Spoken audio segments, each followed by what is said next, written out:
Good morning बच्चों।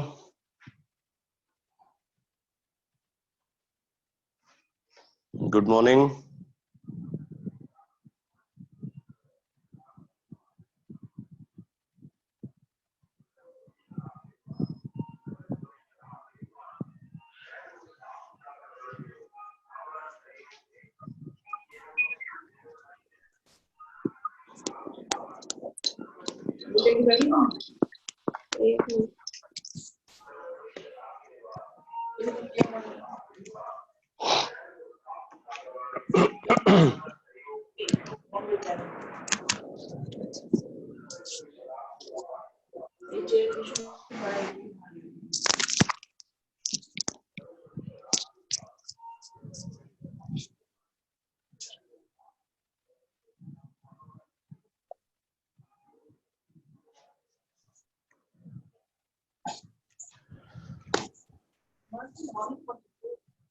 तो बेटा लास्ट क्लास में मैंने सॉल्यूशन एंड कॉलिगेटिव प्रॉपर्टीज में माइक को म्यूट कर दो बेटा। किसी स्टूडेंट का माइक अनम्यूट है?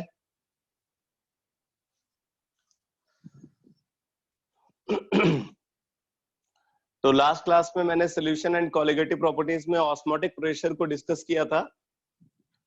ऑस्मोटिक प्रेशर से रिलेटेड, जैसे ऑस्मोटिक प्रेशर का हम कैसे मेजरमेंट करेंगे, ऑस्मोटिक प्रेशर की डिफिनीशन क्या है, ऑस्मोसिस और डिफ्यूजन में क्या डिफरेंस होता है, और फिर उसके बाद सेमी परमिएबल मेम्ब्रेन कैसे वर्क करता है, उसकी थियरी क्या है, थियरी या सेमी परमिएबिलिटी। उसके बाद ऑस्मोटिक प्रेशर के बेसिस पे अगर हम सॉल्यूशन को कंपेयर करें तो कुछ टर्म डिफाइन होते हैं, जैसे आइसोटोनिक सॉल्यूशन। आइसोटोनिक सॉल्यूशन की बात करते हैं, ठीक है। उसी तरीके से हाइपोटोनिक सॉल्यूशन, हाइपरटोनिक सॉल्यूशन, ऐसे टर्म्स मैंने लास्ट क्लास में आपको बताए थे। कुछ बायोलॉजिकल टर्म्स को भी डिस्कस किया था, जैसे टर्गर क्या होता है, ये ये क्रिनेशन क्या होता है। तो ऐसे कुछ टर्म्स मैंने लास्ट क्लास में डिस्कस किया था।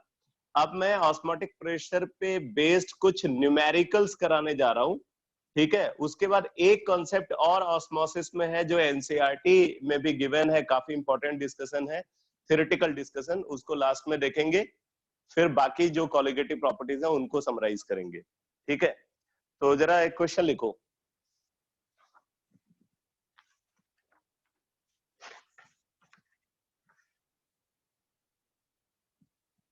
लिखो, a 5% solution of cane sugar, a 5% solution of cane sugar, molecular weight 342 given है। A 5% solution of cane sugar, molecular weight 342 is isotonic with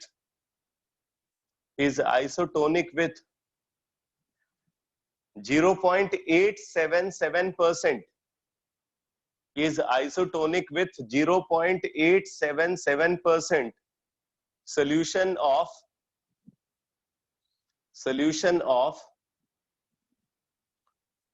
a non-volatile non-ionic solute,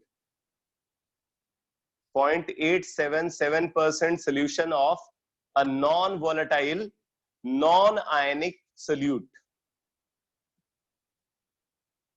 Find the molecular weight.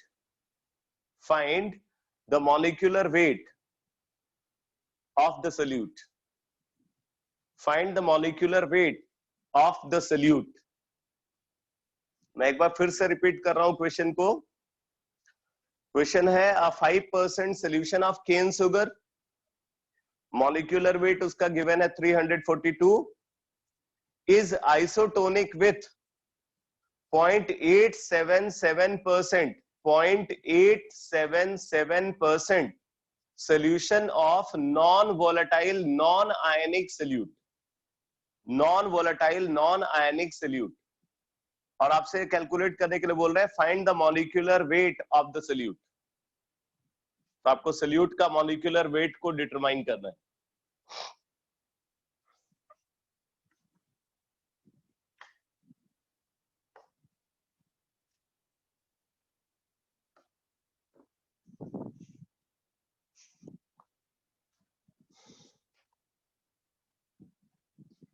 Isotonic solution वाला concept use होगा।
तो एक तो केन sugar solution है और दूसरा unknown solute solution. Cane sugar solution है और अननोन सल्यूट सोल्यूशन है। केन शुगर सोल्यूशन के बारे में बोल रहा है कि ये 5% सोल्यूशन है, 5%, और अननोन सल्यूट सोल्यूशन है 0.877%। 0.877% सोल्यूशन गिवन है। मॉलिक्यूलर वेट इसका गिवन है 342 और इसका मॉलिक्यूलर वेट हमें निकालना है।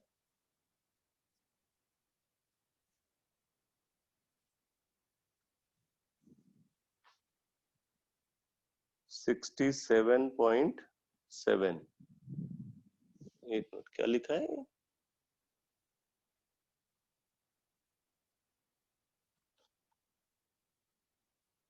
फिफ्टी 59.97, 60.67। हाँ ठीक है, ये नियरली 60 आंसर है। तो अब देखो ये 5% गिवन है, तो 5% का मतलब हो गया, जब परसेंटेज डिफाइंड ना हो तो हम उसको मास बाय मास लेते हैं। तो 5% W/W, और इसको भी हम W/W लेंगे। कहने का मतलब ये है कि 5 gram of cane sugar dissolved in 100 gram of solution. 5 gram of cane sugar dissolved in 100 gram of solution, और यहाँ पे 0.877 gram of unknown solute dissolved in 100 gram of solution. और यहाँ पे हम इस सोल्यूशन को डाइल्यूट एज्यूम करते हुए, ठीक है, इस सोल्यूशन, क्योंकि हम कोलिगेटिव प्रॉपर्टी की बात करें, colligative properties are the properties of dilute solution, तो हम इसको अगर डाइल्यूट सोल्यूशन एज्यूम कर ले तो ऐसे सिचुएशन में क्या होगा, जो डेंसिटी ऑफ सोल्यूशन है वो अप्रोक्सीमेटली डेंसिटी ऑफ सॉल्वेंट के इक्वल होगा। ठीक है, तो assuming both solution are extremely dilute, assuming both solution are extremely dilute, therefore for isotonic solution, isotonic solution क्या हो जाएगा, दोनों का ऑस्मोटिक प्रेशर बराबर होगा, π1 is equal to π2। This implies C1 is equal to C2। π1 is equal to π2 and this implies C1 is equal to C2। तो अगर C1 C2 के बराबर है तो फिर आप क्या लिखोगे, 5 ग्राम ऑफ केन शुगर, ठीक है, इसका नंबर ऑफ मोल अगर निकालें तो 5/342 dissolved in 100 gram of solution. तो 100 ग्राम को आप 100 मिलीलीटर ले सकते हो डाइल्यूट एज्यूम करके, मल्टीप्लाइड बाय 1000 से मल्टीप्लाई कर दिया तो ये लीटर में आ गया और ये वैल्यू मोलारिटी हो गई। इसी तरीके से सेकेंड केस में कंसंट्रेशन क्या हो जाएगा 0.877 अपॉन उसका मॉलिक्यूलर वेट डिवाइडेड बाई 100, वहां भी डेंसिटी 1 ग्राम पर मिलीलीटर लेंगे सॉल्वेंट की डेंसिटी, मल्टीप्लाइड बाय 1000, तो C1 is equal to C2 आ गया। अब यहां से अगर आप देखो तो 1000 से 1000 कैंसिल हो जाएगा, 100 से 100 कैंसिल हो जाएगा, तो फिर आप देखो तो यहां से आ जाएगा बेटा 5 upon 342 is equal to 0.877 divided by M2। तो यहां से M2 निकाल लेंगे, M2 इज इक्वल टू आ जाएगा 342 मल्टीप्लाइड बाई 0.877 डिवाइडेड बाई 5।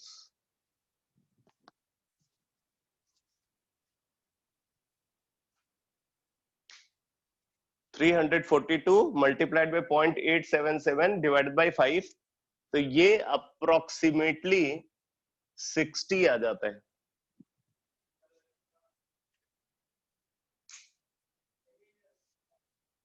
ठीक है, तो इस तरीके से आपको सॉल्व करना है।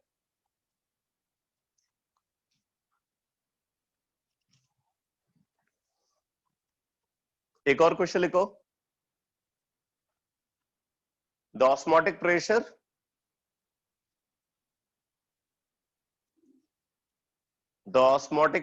of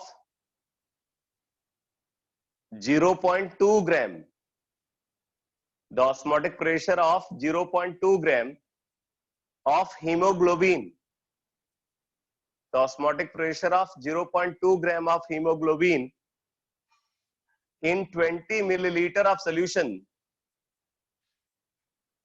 in 20 milliliter of solution is 2.88 torr, 2.88 torr at 25 degree centigrade, at 25 degree centigrade. Calculate the molecular weight of hemoglobin. Calculate the molecular weight of hemoglobin.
यहाँ पे वो रिजल्ट आपको यूज करना है, pi is equal to CRT।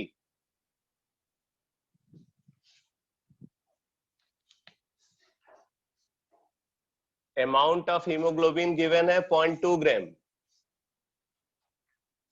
Volume of solution given है 20 millilitre, osmotic pressure given है 2.88 Tor. आपको unit conversion करने होंगे यहाँ पे। टेम्परेचर गिवन है 25 डिग्री सेंटीग्रेड। तो pi is equal to CRT ये होता है। तो 2.88 टॉर को एटमॉस्फेयर में कन्वर्ट कर लेते हैं तो 1 atmosphere is equal to 760 torr. तो 760 से डिवाइड कर दिया तो ये वैल्यू एटमॉस्फेयर में आ गई बेटा। तो pi is equal to C। तो C क्या हो जाएगा?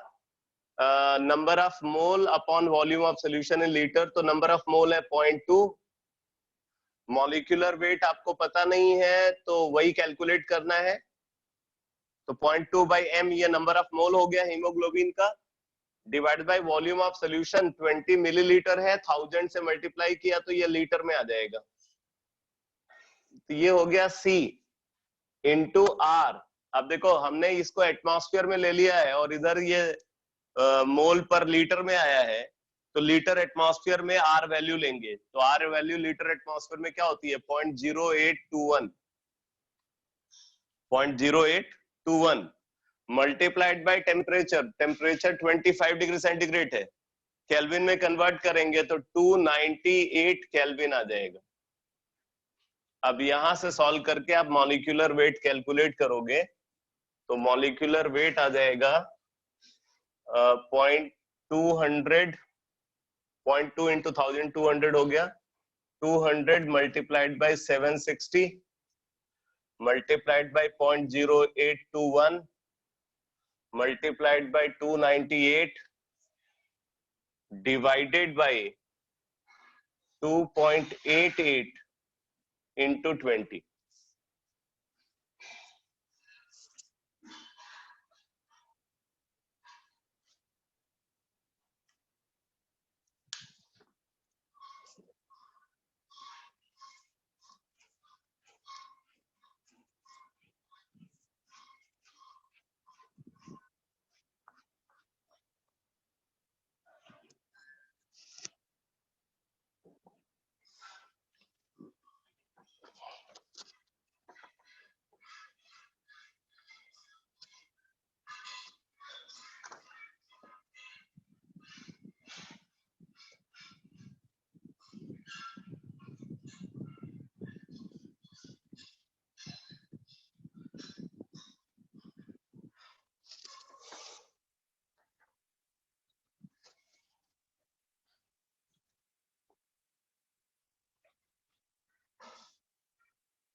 तो कितना आया ये सॉल्व करके?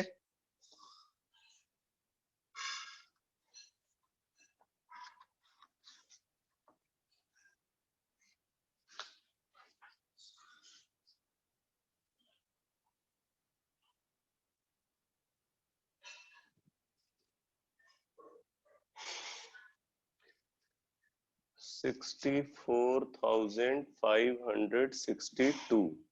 हाँ सही है।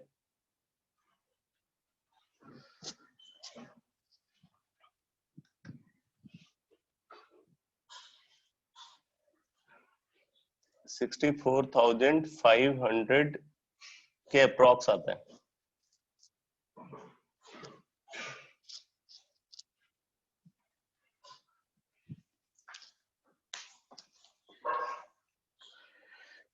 एक और क्वेश्चन लिखो।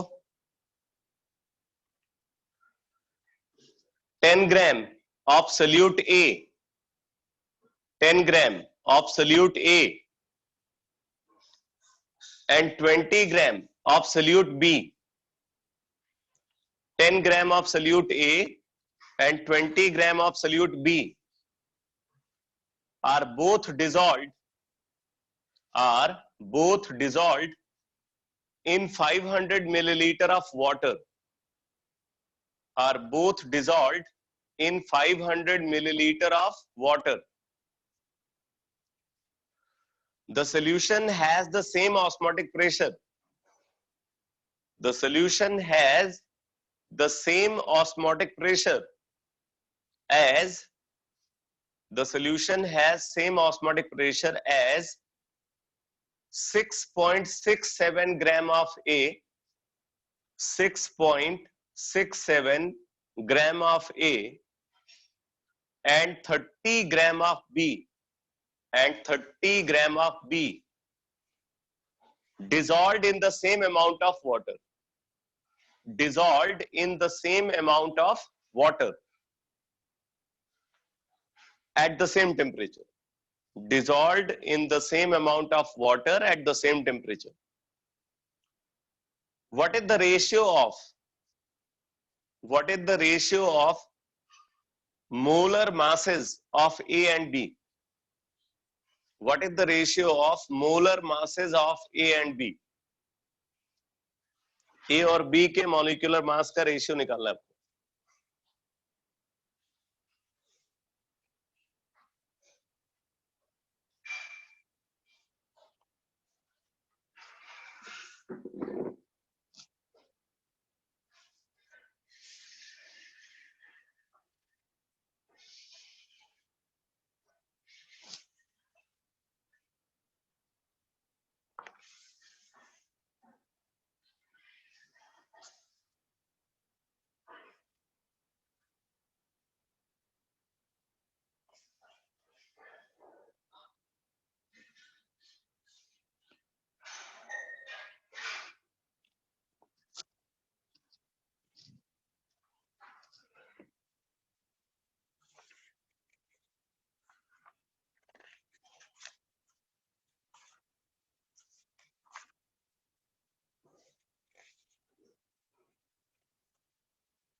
.33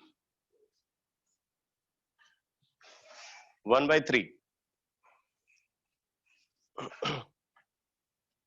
So 1/3 is correct answer.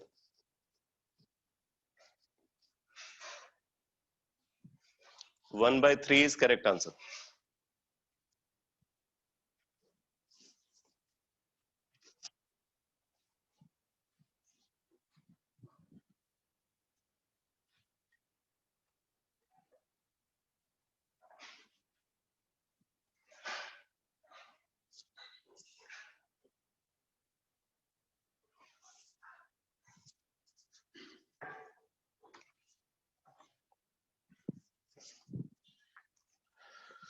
तो बोल रहे हैं बेटा दो सोल्यूशन है. पहले वाले सोल्यूशन में 10 ग्राम सोल्यूट ए 20 ग्राम सोल्यूट बी 500 मिलीलीटर वाटर के अंदर डिसॉल्व्ड है. दूसरे वाले सोल्यूशन में 6.67 ग्राम ऑफ सोल्यूट ए और 30 ग्राम सोल्यूट बी 500 मिलीलीटर वाटर के अंदर डिसॉल्व्ड है सेम टेम्परेचर पे. तो बोल रहे हैं कि दोनों का ऑस्मोटिक प्रेशर बराबर है. तो अगर दोनों का ऑस्मोटिक प्रेशर बराबर होगा तो आपसे पूछ रहे हैं कि सोल्यूट ए और सोल्यूट बी के मॉलिक्यूलर मास का रेशियो क्या होगा. तो सिंस ऑस्मोटिक प्रेशर ऑफ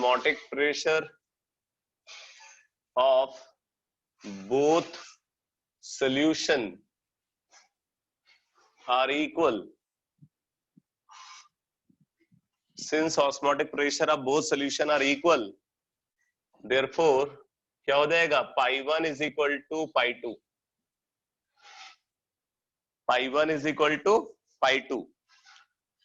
तो इसका मतलब क्योंकि टेम्परेचर बराबर है हम इसको ऐसे लिख सकते हैं C1 RT is equal to C2 RT. तो टेम्परेचर बराबर है तो यहां से आ गया C1 is equal to C2. अब C1 को अगर कंसीडर करें तो C1 क्या हो जाएगा, C1 हो जाएगा 10 upon MA plus 20 upon MB divided by 500 multiplied by 1000. ये हो गया C1 is equal to 6.67 upon MA plus 30/mb 30/mb divided by 500 multiplied by 1000। तो अब आप यहाँ पे देखो 1000 कैंसिल हो गया, 500 कैंसिल हो गया। तो अब अगर आप देखो तो यहां से क्या आ गया बेटा, यहां से आ गया 10/ma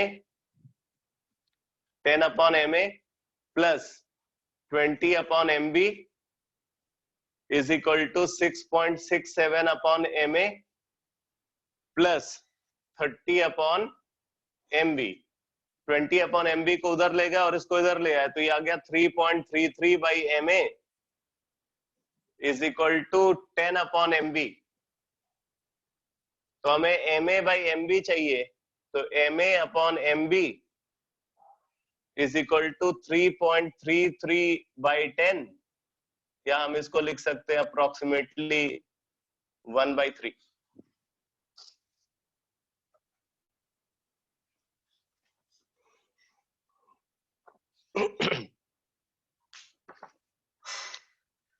एक और क्वेश्चन लिखो।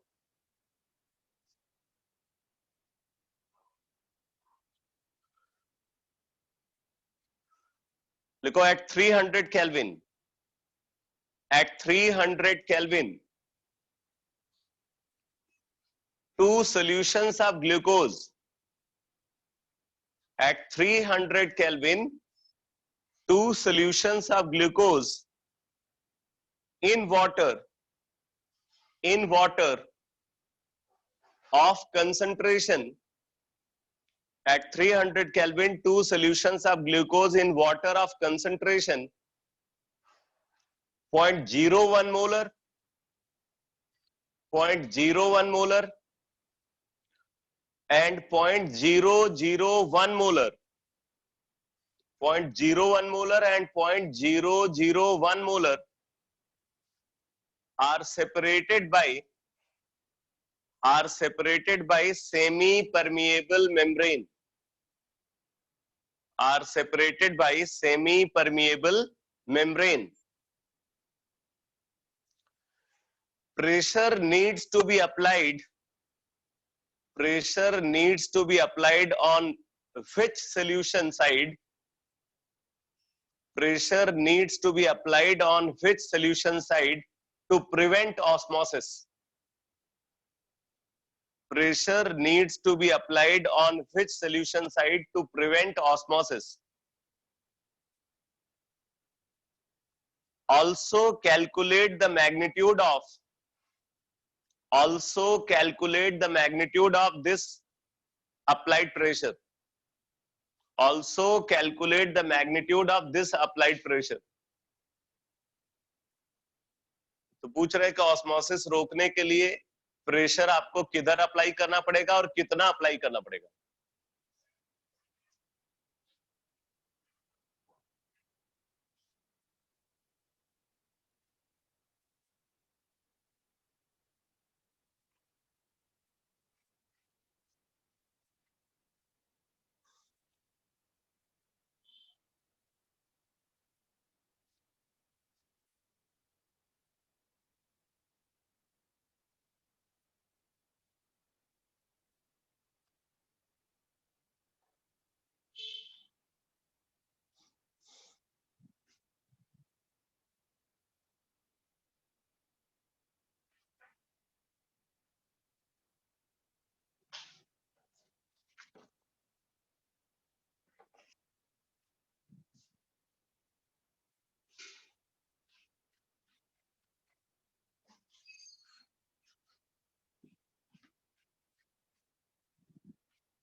.22 atmosphere on कंसंट्रेटेड साइड,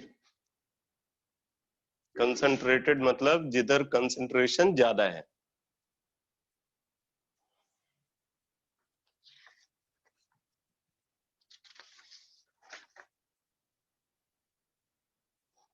तो ये सही आंसर है। हमें प्रेशर अप्लाई करना है 0.2217 एटमॉस्फेयर, और ये अप्लाई करना है मोर कंसंट्रेटेड सोल्यूशन साइड में, यानी कि 0.01 मोलर कंसंट्रेशन साइड में। ठीक है। तो पहले तो हम क्या करेंगे भाई, दोनों का ऑस्मोटिक प्रेशर निकाल लें। तो pi one is equal to 0.01 into R multiplied by 300। Pi two is equal to 0.001 into R multiplied by 300. Since pi 1 is greater than pi 2, since pi 1 is greater than pi 2, ठीक है, तो मैंने आपको बताया हुआ कि जिसका ऑस्मोटिक प्रेशर ज्यादा होता है, जिसका ऑस्मोटिक प्रेशर ज्यादा होता है उसका वेपर प्रेशर कम होता है। ठीक है, तो हम ये बोल सकते हैं कि जो सोल्यूशन 1 है उसका वेपर प्रेशर सोल्यूशन 2 के वेपर प्रेशर से कम होगा। Therefore vapour pressure of solution 1 is less than the vapour pressure of solution 2। तो ऑस्मोसिस किधर से किधर हो रही होगी? हायर वेपर प्रेशर से लोअर वेपर प्रेशर की तरफ। तो this implies osmosis takes place, this implies osmosis takes place from solution 2 to solution 1। तो हमें क्या करना होता है, हमें जिस डायरेक्शन में सॉल्वेंट मूव कर रहा है, मतलब उधर वेपर प्रेशर कम है, तो वेपर प्रेशर जहां पे कम होगा वहां पे प्रेशर अप्लाई करते हैं। तो देयरफॉर एक्सटर्नल प्रेशर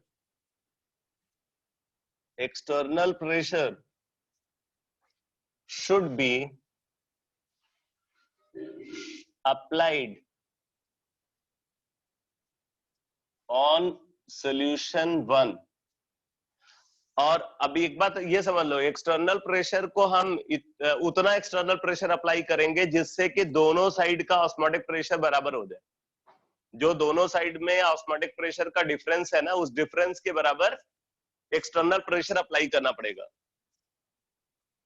तो एक्सटर्नल प्रेशर अप्लाइड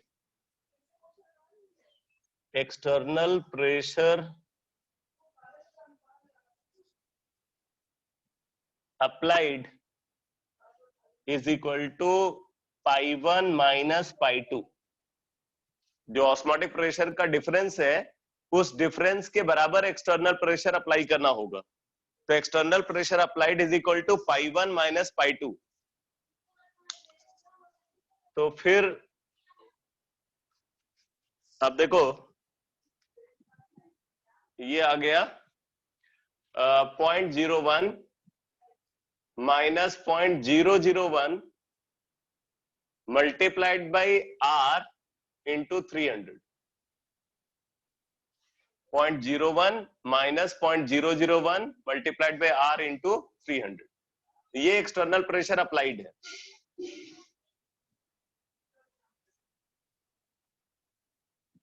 तो ये कैलकुलेट करने पे आ जाता है 0.2217 एटमॉस्फेयर। 0.2217 एटमॉस्फेयर।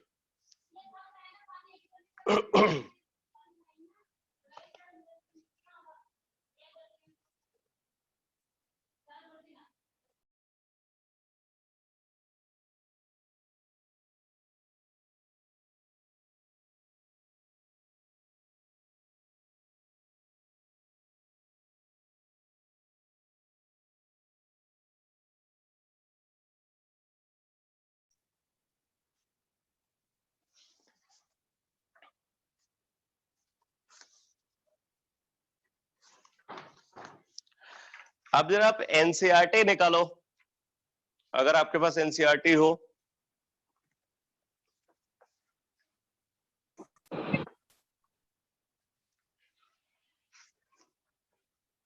एनसीईआरटी में, एक मिनट,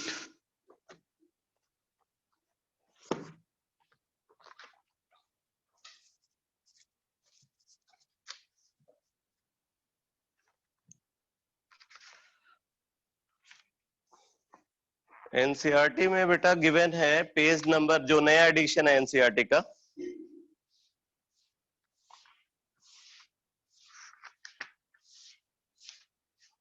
इसमें page number 55,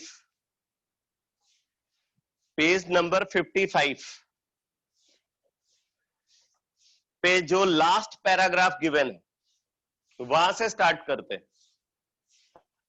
page number 55 last paragraph देखो, यहां पे बोल रहा है कि measurement of osmotic pressure provides another method of determining molar masses of solutes। Solute का मॉलिक्यूलर मास को डिटरमाइन करने के लिए ये हमें एक और मेथड प्रोवाइड कर रहा है। जैसे बाकी कॉलिगेटिव प्रॉपर्टीज हैं सोल्यूट मॉलिक्यूलर मास डिटरमिनेशन के लिए यूज की जाती हैं, वैसे हम इसको भी यूज कर सकते हैं। बोला this method is widely used to determine molar masses of proteins, polymers and other macromolecules. तो जो ऑस्मोटिक प्रेशर है, बोल रहे हैं कि ऑस्मोटिक प्रेशर को जो ऑर्गेनिक मैक्रोमोलिक्यूल्स है, ऑर्गेनिक बायोमोलिक्यूल्स हैं, ठीक है, उनके मॉलिक्यूलर मास डिटर्मिनेशन के लिए यूज किया जाता है। इनफैक्ट उन मैक्रोमोलिक्यूल्स का मॉलिक्यूलर मास को डिटरमाइन करने के लिए ये बेस्ट कॉलिगेटिव प्रॉपर्टी होती है। ये अक्सर स्कूल एग्जाम में भी पूछा जाता है, ठीक है। अभी मैं इसको नोट करवा देता हूं, एक बार इसको पढ़ रहे हैं। तो बोले कि the osmotic pressure method has the advantage over other methods as pressure measurement is around the room temperature and the molarity of the solution is used instead of molality। तो यहाँ पे बोल रहे हैं कि जो ऑस्मोटिक प्रेशर है, osmotic pressure method macromolecules के मॉलिक्यूलर मास डिटर्मिनेशन के लिए बाकी मेथड से ज्यादा एडवांटेजियस है, मतलब बाकी मेथड से बेटर है। क्यों? क्योंकि यहाँ पे जो मेजरमेंट हम करते हैं वो रूम टेम्परेचर पे करते हैं, और यहाँ पे हम मोलालिटी की बजाय मोलारिटी को यूज करते हैं, ठीक है। यहाँ पे कंसंट्रेशन टर्म जो आता है उसमें मोलालिटी की जगह पे हम क्या यूज करते हैं? मोलारिटी यूज करते हैं। आगे बोले as compare to other colligative properties its magnitude, as compare to other colligative properties its magnitude is large even for very dilute solution। तो मोलारिटी के साथ एडवांटेज क्या है कि अगर सोल्यूशन बहुत ज्यादा डाइल्यूट भी है तब भी ये वैल्यू लार्ज होती है in compare to other concentration measurement units like molality. फिर आगे बोल रहा है कि the technique of osmotic pressure for determination of molar mass of solutes is particularly useful for biomolecules as they are generally not stable at higher temperature। higher temperature का मतलब boiling point की बात कर रहे हैं। and polymers have poor solubility at low temperature। आप बोलोगे तो obviously low temperature का मतलब freezing point की बात करेंगे, ठीक है। तो अब देखो क्या क्या एडवांटेज ऑस्मोटिक प्रेशर का है बाकी मेथड्स के ऊपर मैक्रोमोलिक्यूल्स के मॉलिक्यूलर मास डिटर्मिनेशन के लिए। बोले कि पहला जो ऑस्मोटिक प्रेशर है, ऑस्मोटिक प्रेशर में हम मोलारिटी को यूज करते हैं, ना कि मोलालिटी को, और मेजरमेंट यहाँ पे रूम टेम्परेचर पे होता है। मोलारिटी वैल्यू डाइल्यूट सोल्यूशन के लिए अगर देखा जाए तो बाकी कंसंट्रेशन मेजरमेंट यूनिट के कंपेयर में बड़ी होती है, इसलिए मोलारिटी को मेजर करना आसान है। जितनी बड़ी वैल्यू होगी उसके मेजरमेंट में एरर उतना कम होगा, जितनी छोटी वैल्यू होगी उसके मेजरमेंट में एरर उतना ज्यादा होगा, ठीक है। तो अगर कंसंट्रेशन के मेजरमेंट में एरर बढ़ता है तो ऑब्वियसली उसका इफेक्ट मॉलिक्यूलर मास पे भी दिखेगा, मॉलिक्यूलर मास के मेजरमेंट में एरर इंक्रीज कर जाएगा, ठीक है। दूसरी बात यहाँ पे बोल रहा है कि मेजरमेंट यहाँ पे रूम टेम्परेचर पे हो रहा है, ठीक। जबकि दूसरी कॉलिगेटिव प्रॉपर्टीज में जैसे एलिवेशन इन बॉइलिंग पॉइंट है, अभी आप पढ़ोगे तो एलिवेशन इन बॉइलिंग पॉइंट में मेजरमेंट बॉइलिंग पॉइंट के अराउंड होता है। बॉइलिंग पॉइंट मतलब सॉल्वेंट का जो बॉइलिंग पॉइंट है उसके आसपास मेजरमेंट होता है, जो कि एक हायर टेम्परेचर है। और हायर टेम्परेचर पे जो ऑर्गेनिक मैक्रोमोलिक्यूल्स हैं, जो बायोमोलिक्यूल्स हैं, वो डिग्रेड होने लगते हैं, डिकम्पोज होने लगते हैं। तो अगर वो डिकम्पोज होंगे तो आप उनका मॉलिक्यूलर मास को सही तरीके से मेजर नहीं कर पाओगे, ठीक है।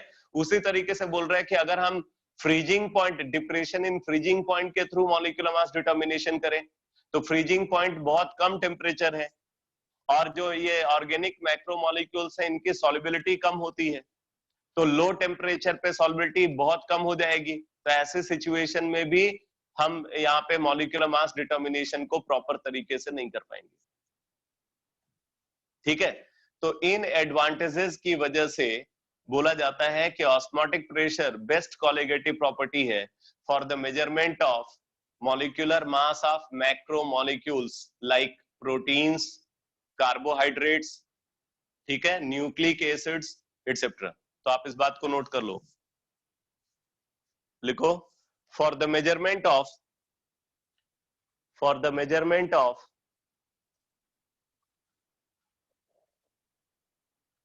organic macromolecules, for the measurement of organic macro for the measurement of molecular mass, for the measurement of molecular mass of organic macromolecules, for the measurement of molecular mass of organic macromolecules such as proteins,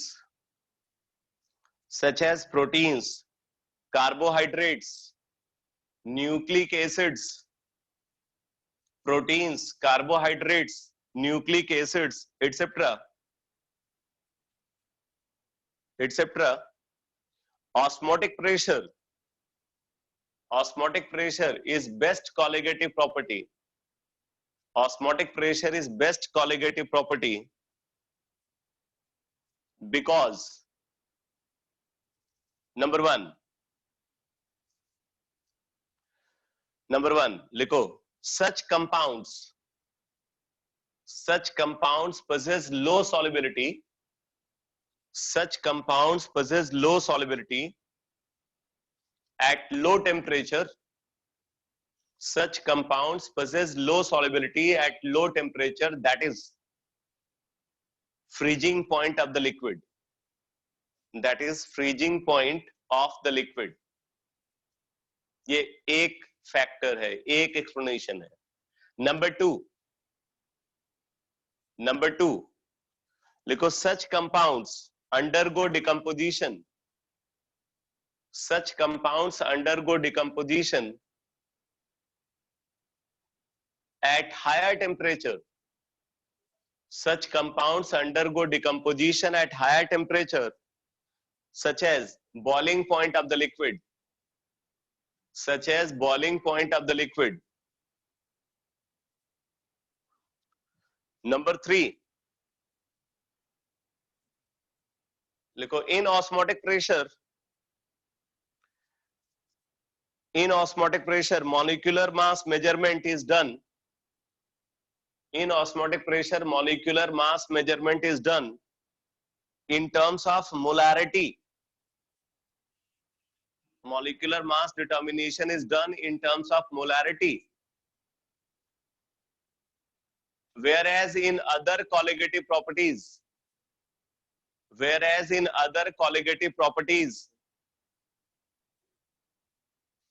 it is determined in terms of molality.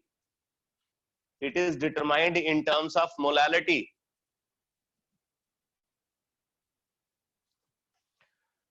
Since molarity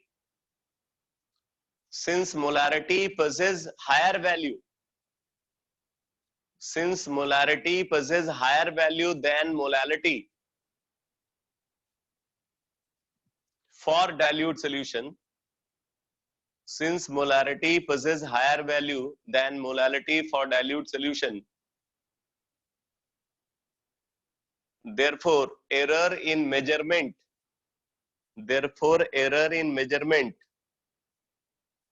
is low.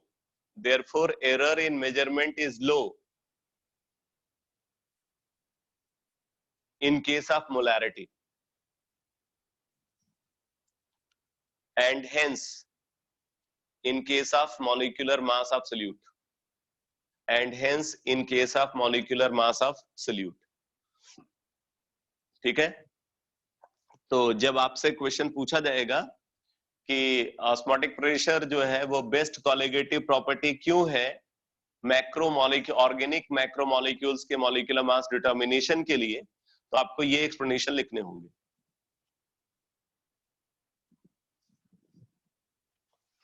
Last point note कर लो,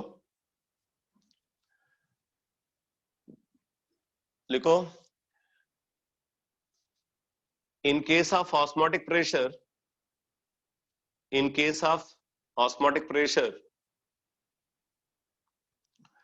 molecular mass determination is done. Molecular mass determination is done in terms of molarity. In terms of molarity. However, in other colligative properties,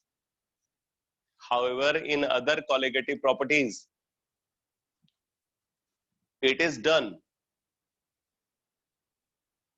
However, in other colligative properties, it is done in terms of molality. In terms of molality.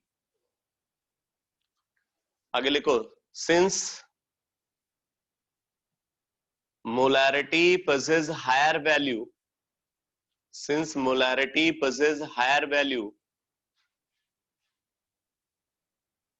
for dilute solution than molality,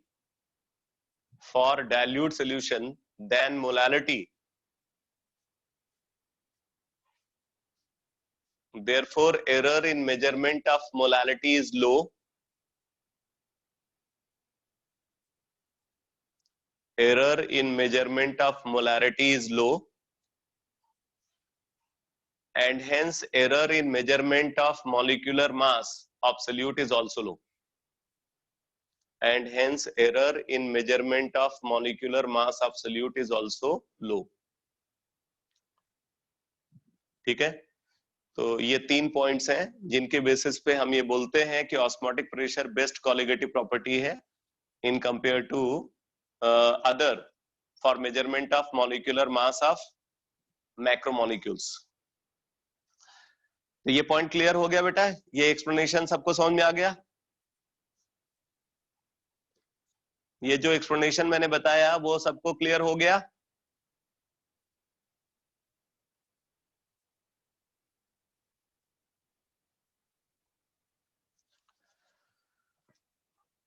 अब जरा आगे देखो,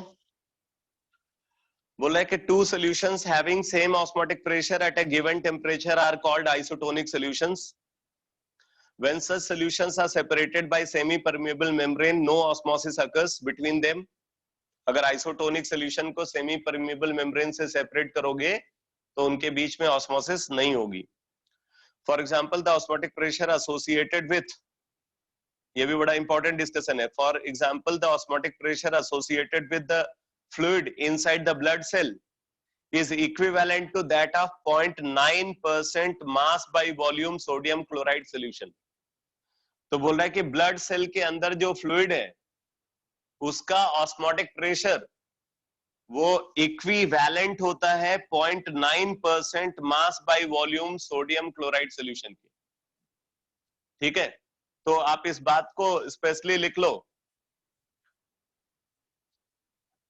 लिखो the osmotic pressure of blood cell fluid, the osmotic pressure of blood cell fluid is equal to is equal to the osmotic pressure is equal to the osmotic pressure of 0.9% mass by volume, W by V, 0.9% W by V, solution of sodium chloride, solution of sodium chloride. अब जरा इसका मतलब समझना बेटा, जो लोग ज्यादा salt use करते हैं, ठीक है, जो लोग ज्यादा सॉल्ट यूज करते हैं, तो क्या होगा उनके बॉडी में, उनके बॉडी फ्लूइड में जो सॉल्ट का कंसंट्रेशन होगा वो 0.9% वेट बाय वॉल्यूम से ज्यादा हो जाएगा। और अगर 0.9% वेट बाय वॉल्यूम से सॉल्ट का कंसंट्रेशन ज्यादा हो गया बॉडी फ्लूइड के अंदर, तो ऐसी सिचुएशन में क्या होगा, जो ब्लड सेल फ्लूइड है, ब्लड सेल फ्लूइड, क्योंकि देखो बाहर में ऑस्मोटिक प्रेशर ज्यादा है, अंदर में ऑस्मोटिक प्रेशर कम है, मतलब बाहर में वेपर प्रेशर कम है, बॉडी फ्लूइड के अंदर वेपर प्रेशर कम है, ब्लड सेल फ्लूइड के अंदर वेपर प्रेशर ज्यादा है, तो एक्सोऑस्मोसिस होगी।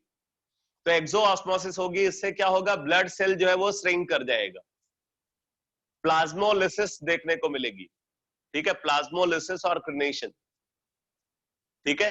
तो इसीलिए डॉक्टर्स एडवाइस करते हैं या लोग एडवाइस करते हैं कि आपको जो है ज्यादा सॉल्ट नहीं यूज करना चाहिए, आपको सॉल्टी फूड्स नहीं यूज करना चाहिए, क्योंकि तब ये प्लाज्मोलिसिस जैसी प्रॉब्लम एराइज होती है। जबकि एक और सिचुएशन होती है, ठीक है, जैसे आप बोलते हो कि कुछ लोगों को तो हाइपरटेंशन होता है, ठीक है, जैसे बोलते हैं कुछ लोगों का बीपी जो है लो हो गया, तो जब लो बीपी हो जाती है तो डॉक्टर क्या एडवाइस करते हैं कि आप सॉल्ट का इंटेक बढ़ा दो।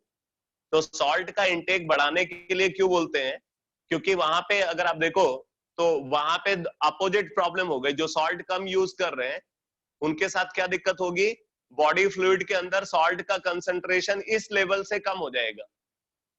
तो अगर इस लेवल से कंसंट्रेशन कम हो गया तो इसका मतलब है कि यहाँ पे एंडोऑस्मोसिस होगी, एंडोऑस्मोसिस होगी। और आपको पता है कि ब्लड सेल के अंदर कोई प्रोटेक्टिव वॉल नहीं होती, प्लांट सेल में प्रोटेक्टिव वॉल होती है, ब्लड सेल में प्रोटेक्टिव वॉल नहीं होती।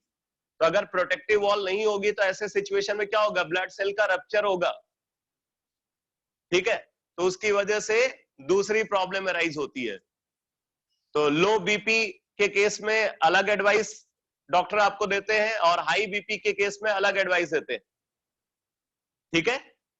तो ये सारी जो प्रॉब्लम है ना वो इसी कॉन्सेप्ट से रिलेटेड है, तो काफी इंपॉर्टेंट एप्लीकेशन है ये।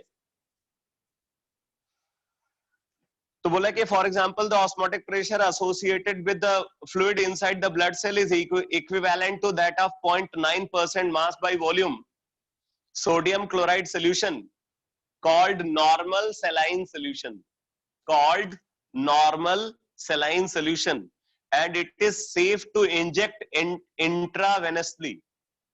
तो बोल रहा है कि अगर इस कंसंट्रेशन का सलाइन सोल्यूशन को बॉडी के अंदर इंजेक्ट किया जाए तो उससे कोई प्रॉब्लम नहीं होगी, क्योंकि तब ये सोल्यूशन आइसोटोनिक होगा with the solution of blood fluid.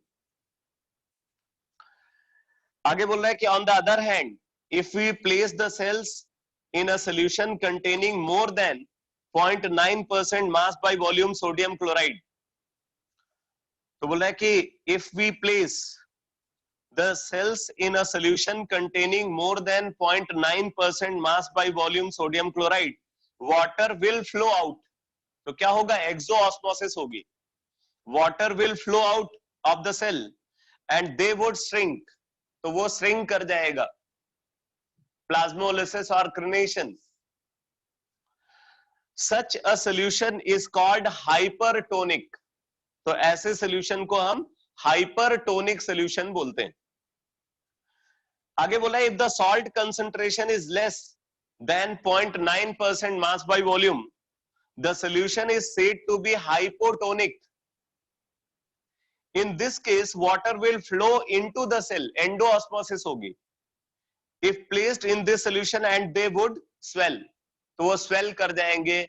और अगर आपको पता है कि प्रोटेक्टिव वॉल नहीं होने की वजह से वहां पे रप्चर भी हो सकता है। आगे देखो, बोले कि the phenomena mentioned in the beginning of this section can be explained on the basis of osmosis जैसे बोल रहे हैं कि रॉ मैंगो, ये भी कुछ एप्लीकेशन बेस्ड इंफॉर्मेशन बता रहे हैं, ये स्कूल एग्जाम के पॉइंट ऑफ व्यू से इंपॉर्टेंट है।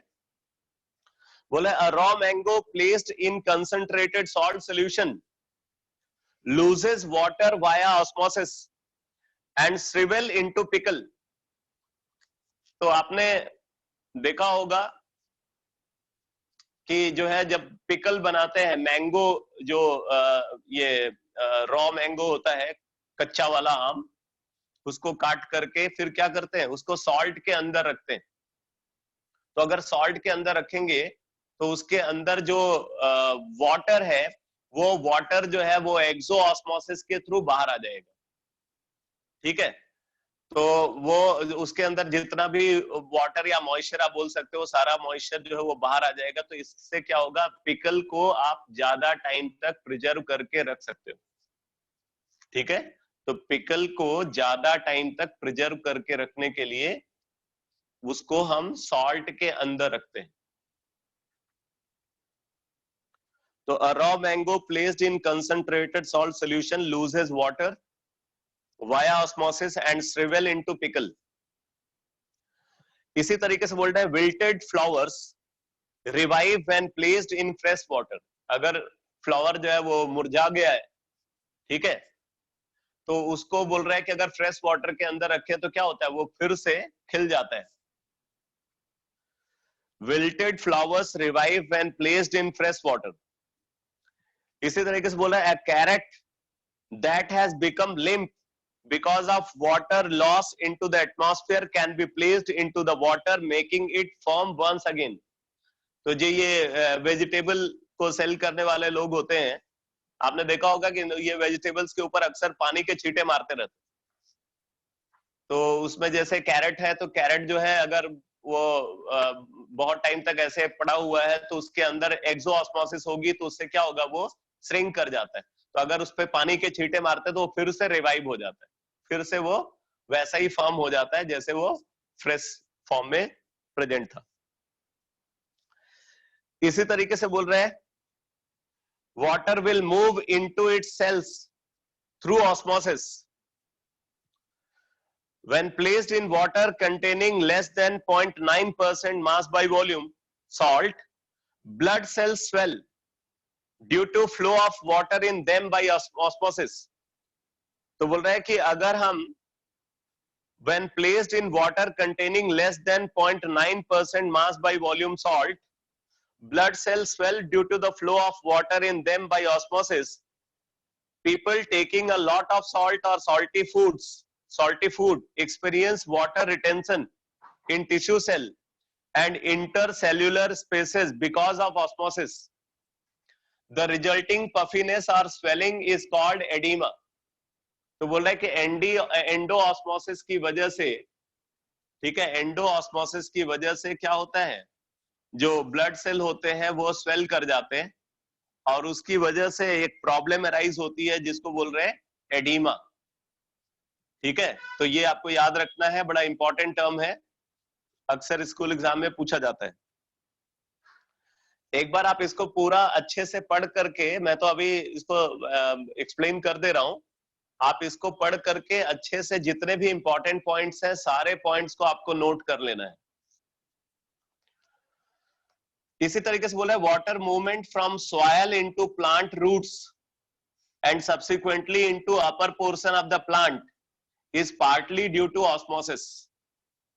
ये जो कैपिलरी एक्शन होता है, कैपिलरी एक्शन के थ्रू जो रूट से वाटर जो है वो प्लांट के हर पार्ट तक पहुंच जाता है, तो वो भी जो है ऑस्मोसिस का ही रिजल्ट है।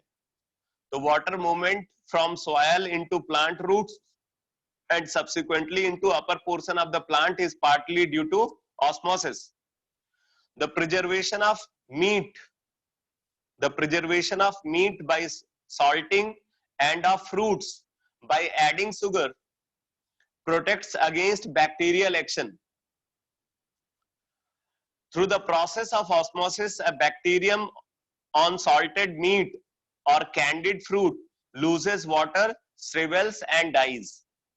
तो बोल रहा है कि मीट के ऊपर या फ्रूट के ऊपर जो बैक्टीरियम है वो बोल रहा है कि through the process of osmosis a bacterium on salted meat और कैंडिड फ्रूट लूजेस वाटर, तो वो वाटर को लूज करता है और वो मर जाता है, वो बैक्टीरिया जो है वो मर जाता है, तो उसकी वजह से मीट को या फ्रूट को हम ज्यादा टाइम तक स्टोर करके रख सकते हैं।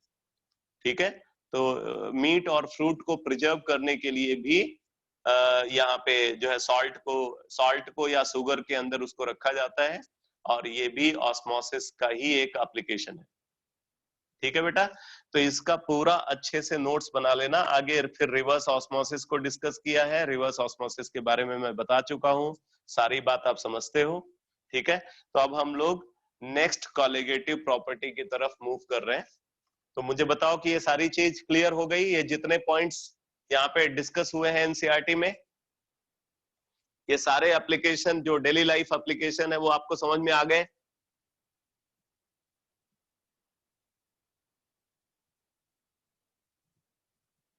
ठीक है, लेकिन अभी आपका काम खत्म नहीं हुआ है, आपको जो है ना इसका पूरा पढ़ करके अच्छे से नोट कर लेना है सारे इंपॉर्टेंट पॉइंट्स को। ठीक है, ये स्कूल एग्जाम के पॉइंट ऑफ व्यू से, बोर्ड एग्जाम के पॉइंट ऑफ व्यू से भी काफी इंपॉर्टेंट डिस्कशन है ये। इस एक्सक्यूज मी क्वेश्चन सर। जो, हाँ बोलो। सर ये जो आपने एक डिसीज के बारे में बताया है इडीमा, इसमें ब्लड सेल्स कोलैप्स करते हैं या स्वेल करते हैं? स्वेल करते हैं। सर मेरी बुक स्वेल में करते हैं। कोलैप्स लिखा हुआ है एनसीईआरटी में। तो तुम्हारे ओके बुक सर। में फिर पुराना एडिशन होगा, मेरे पास अभी नया एडिशन है, मैं अपडेट हूँ। ठीक है, पुराने एडिशन में कोलैप्स लिखा था। हाँ पुराने एडिशन में कोलैप्स लिखा होगा, नए एडिशन में स्वेल लिखा हुआ।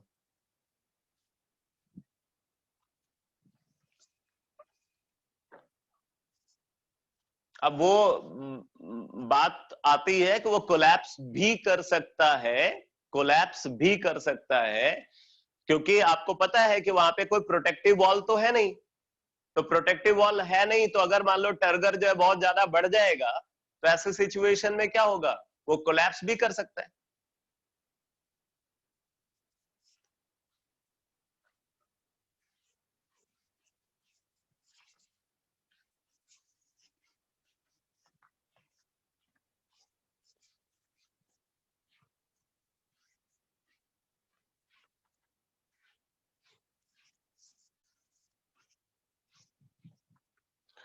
अब आप नोट करो third colligative property, elevation in boiling point. Elevation in boiling point,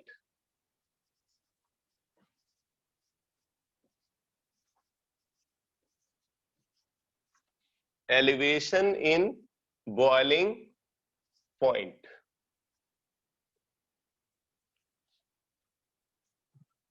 elevation in boiling point, तो देखो सबसे पहले बात आती है कि बॉइलिंग पॉइंट क्या है। ठीक है, पहले बॉइलिंग पॉइंट की डेफिनेशन लिखो, बॉइलिंग पॉइंट की डेफिनेशन लिखो। लिखो boiling point is the temperature, boiling point is the temperature at which, boiling point is the temperature at which vapor pressure of the liquid becomes equal to the atmospheric pressure. Boiling point is the temperature at which vapor pressure of the liquid becomes equal to the atmospheric pressure.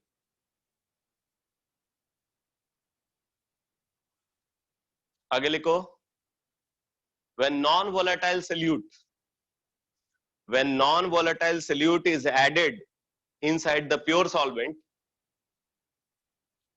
when non-volatile solute is added inside the pure solvent, then the vapor pressure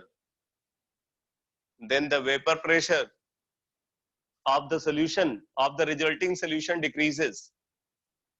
Then the vapor pressure of the resulting solution decreases.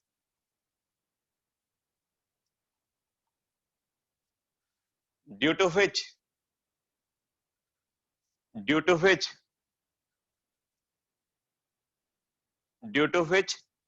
resulting boiling point of resulting solution increases. Due to which boiling point of resulting solution increases. Boiling point of resulting solution increases. अब आप बोलोगे vapour pressure decrease करने से boiling point increase क्यों हुआ? क्योंकि vapour pressure decrease कर गया, यानी कि अब उसका वेपर प्रेशर एटमॉस्फेरिक प्रेशर के बराबर नहीं होगा, बट हमें उसको बॉयल कराना है। तो बॉयल कराना है तो हमें क्या करना पड़ेगा? उसको फर्दर हीट करना पड़ेगा। जब आप उसको फर्दर हीट करोगे तो उसका वेपर प्रेशर बढ़ेगा और वो बढ़ करके एटमॉस्फेरिक प्रेशर के बराबर हो जाएगा। तो जब उसका वेपर प्रेशर एटमॉस्फेरिक प्रेशर के बराबर हो जाएगा तब वो फिर से बॉयल करना शुरू कर देगा, और ये सब कुछ एलिवेटेड टेम्परेचर पे हो रहा है, इसलिए बोल रहे हैं बॉइलिंग पॉइंट इंक्रीज करेगा। ठीक है, तो आप नोट करो इसी में आगे, this phenomena is called elevation in boiling point. This phenomena is called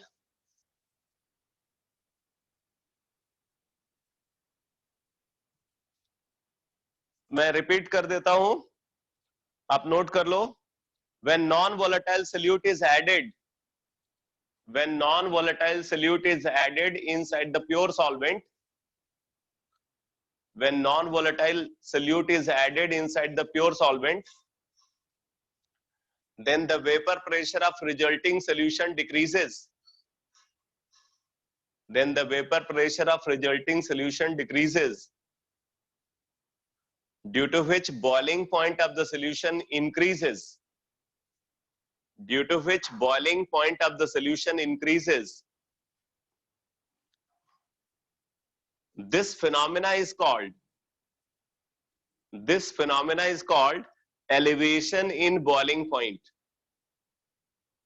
This phenomena is called elevation in boiling point.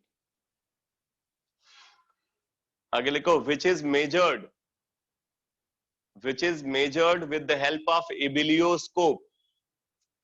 Which is measured with the help of ebullioscope. EBULLIO. Which is measured with the help of ebullioscope. SCOPE. And therefore, this phenomena is also called ebullioscopy. And therefore, this phenomena is also called ebullioscopy. जिसको इबिलियोस्कोपी बोलते हैं।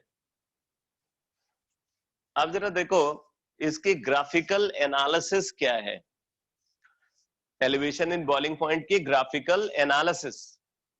तो अगर हम इसकी graphical analysis करना चाहते हैं तो उसके लिए हमें एक कर्व को एनालाइज करना पड़ेगा जिसको बोलते हैं फेज डायग्राम।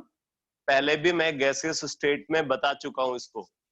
फेज डायग्राम के बेसिस पे इसकी एनालिसिस करते हैं। तो phase diagram is a plot between pressure and temperature. It is a plot between pressure and temperature. तो यहां पे ऐसा कर्व ऑब्जर्व होता है।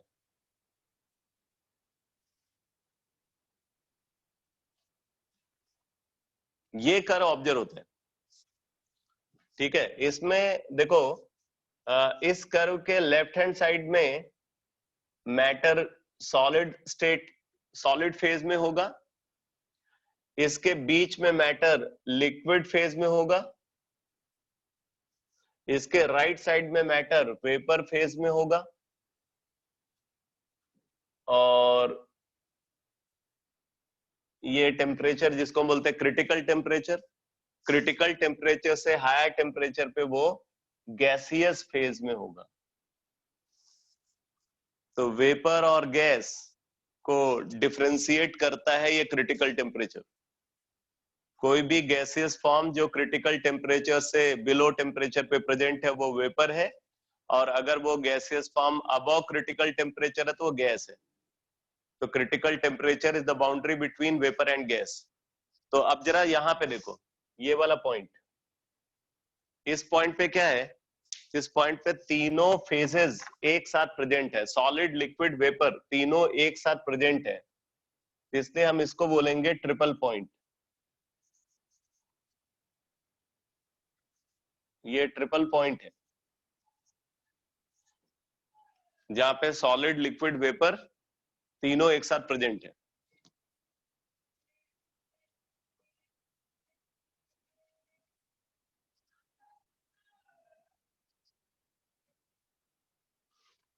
ये हमने कर्व की लेवलिंग कर दी है। तो देखो अगर हम 1 2 कर्व को देखें, 1 2, तो इसके लेफ्ट साइड में सॉलिड है, राइट साइड में वेपर। यहाँ पे सॉलिड वेपर इक्विलिब्रियम होगा। अगर सॉलिड डायरेक्टली वेपर में कन्वर्ट हो रहा है तो इसको सब्लिमेशन बोलते हैं। तो ये सब्लिमेशन कर्व है।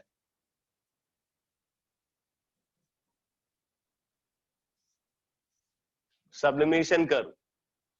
अब देखो अगर 2 3 को कंसिडर करें तो यहाँ पे क्या हो रहा है, सॉलिड लिक्विड इंटरकन्वर्जन हो रहा है।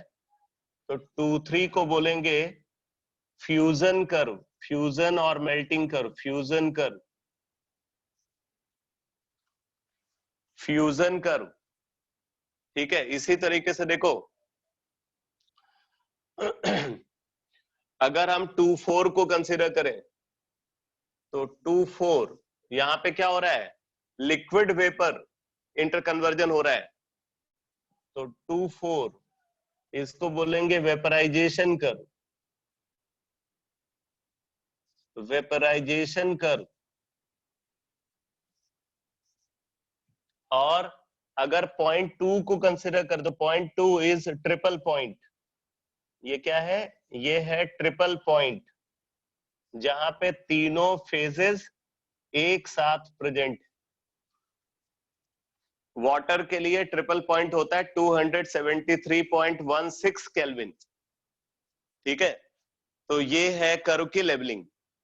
अगर आप बॉइलिंग पॉइंट की एनालिसिस करते हो तो बॉइलिंग पॉइंट क्या है, जहां पे लिक्विड वेपर में कन्वर्ट होता है। डिफिनीशन क्या है, boiling point is the temperature at which vapour pressure of the liquid becomes equal to the atmospheric pressure.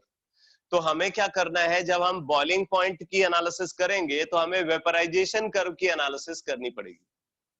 ठीक है, तो बॉइलिंग पॉइंट के एनालिसिस के लिए हमें कौन सा कर्व को देखना है, 2 4 कर्व, यानी कि वेपराइजेशन कर्व की एनालिसिस करनी है। तो अब मैं यहाँ पे बॉइलिंग पॉइंट की एनालिसिस करने जा रहा हूं ग्राफिकली। तो फिर से इसी कर्व को ड्रॉ करते हैं अलग से।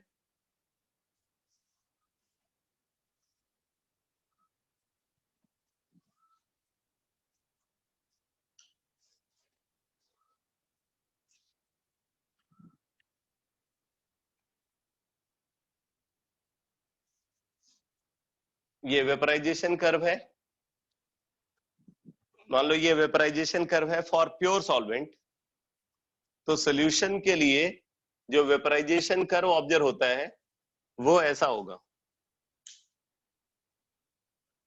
वेपराइजेशन कर्व ऑफ सोल्यूशन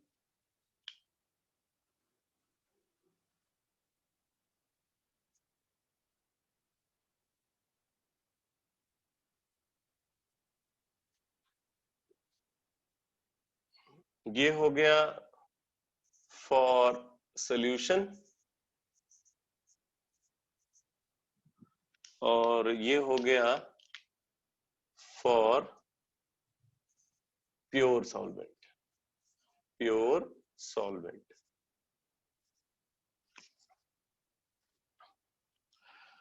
अब आप देखो यहाँ पे मान लो हम एक टेम्परेचर, एक ये प्रेशर वैल्यू को डिफाइन कर रहे हैं।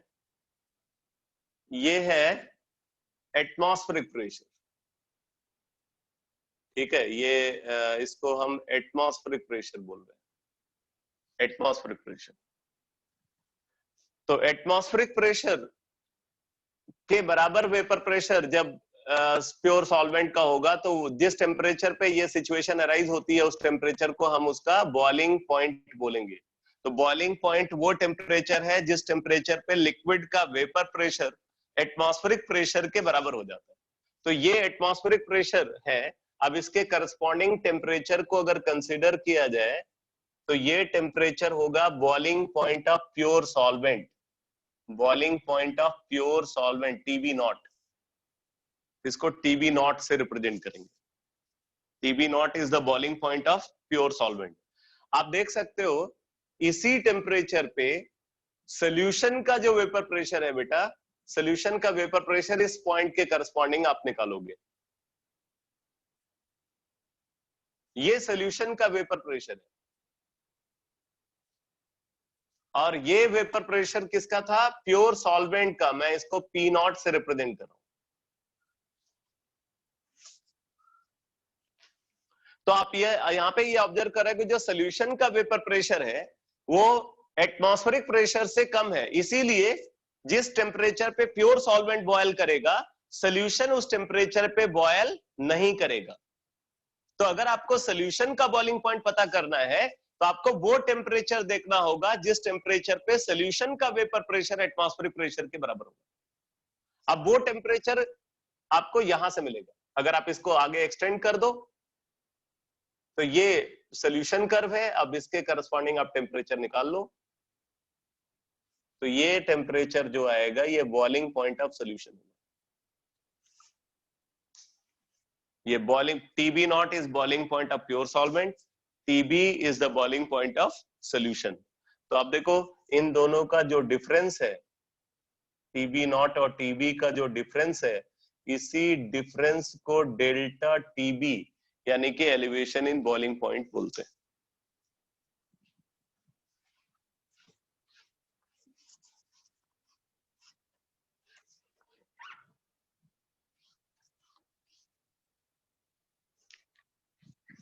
बोलो बेटा, ये ग्राफिकल एनालिसिस समझ में आ गई सबको?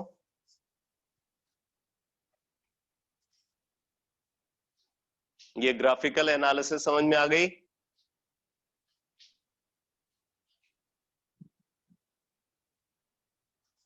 या फिर से रिपीट कर दूं?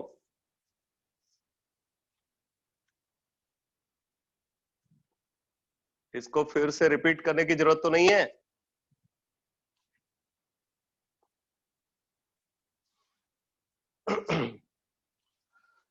तो यहां पे जो आप कर्व देख रहे हो, यहां पे जो कर्व हमने ड्रॉ किया है ये वेपराइजेशन कर्व है। Vaporisation curve for pure solvent को हमने ब्लू लाइन से ड्रॉ किया है। ब्लू कर्व जो है ये प्योर सॉल्वेंट के लिए है, और ये जो dotted black line, black colour से जो हमने डॉटेड कर्व ड्रॉ किया ये है फॉर सॉल्यूशन। इस प्रेशर को हम एटमॉस्फेरिक प्रेशर बोल रहे हैं। तो जिस टेम्परेचर पे प्योर सॉल्वेंट का वेपर प्रेशर एटमॉस्फेरिक प्रेशर के बराबर होगा वो प्योर सॉल्वेंट का बॉइलिंग पॉइंट होगा। ठीक है, तो अब हम इसके लिए क्या कर रहे हैं? इसके लिए हम क्या कर रहे हैं, यहां से एक हॉरिजॉन्टल लाइन ड्रॉ करते हैं। ये horizontal line pure solvent curve को जहां पे इंटरसेक्ट कर रही है, जहां पे कट कर रही है, वहां से एक वर्टिकल लाइन हमने ड्रॉ किया। वर्टिकल लाइन के करस्पॉन्डिंग जो टेम्परेचर आएगा वो temperature boiling point of pure solvent होगा। तो दिस इज TB नॉट, तो हमें boiling point of pure solvent मिल गया। इसी तरीके से अगर हम देखें तो TB नॉट पे सोल्यूशन का वेपर प्रेशर क्या होगा, तो TB नॉट पे अगर आप सोल्यूशन का वेपर प्रेशर को देखो तो वो ये वेपर प्रेशर है PS, और आप देख रहे हो कि PS वैल्यू वो P नॉट से कम है, मतलब एटमॉस्फेरिक प्रेशर से कम है। तो इस वजह से सोल्यूशन TB नॉट टेम्परेचर पे बॉयल नहीं करेगा। हमें पता करना है कि सोल्यूशन कब बॉयल करेगा, तो हम क्या करें, इसी हॉरिजॉन्टल लाइन को एक्सटेंड कर दिया सोल्यूशन कर्व तक, और वहां से वर्टिकल लाइन ड्रॉ किया। जो टेम्परेचर हमें मिला वो बॉइलिंग पॉइंट ऑफ सोल्यूशन। तो TB is the boiling point of solution. आप देख रहे हो कि boiling point of solution boiling point of pure solvent से ज्यादा है, इसीलिए इस फिनोमेना को एलिवेशन इन बॉइलिंग पॉइंट बोलते हैं। ठीक है, इन दोनों का difference delta TB he elevation in boiling point बोला जाता है। तो अब हम आगे को इस तरीके से लिख रहे हैं, if TB is boiling point of solution and TB naught is boiling point of pure solvent. If TB is boiling point of solution and TB naught is boiling point of pure solvent, therefore elevation in boiling point, delta TB, elevation in boiling point delta TB is equal to TB minus TB naught. TB minus TB naught. Elevation in boiling point delta TB is equal to TB minus TB naught. ठीक है, तो अब बात आती है कि ये delta TB को हम कैसे कैलकुलेट करेंगे। अब डेल्टा टीबी का डिटर्मिनेशन कैसे होगा जरा देखो। अब ये बहुत अच्छे से आप समझना इस बात को। अगर हम ये मान करके चले, ठीक है, अगर हम ये मान करके चले कि ये जो पार्ट है कर्व का, ये पार्ट, अगर कर्व का ये पार्ट लीनियर है, मैंने वो रेड कलर से इसको मार्क किया हुआ है, दिख रहा है आपको? थोड़ा बहुत दिख रहा होगा।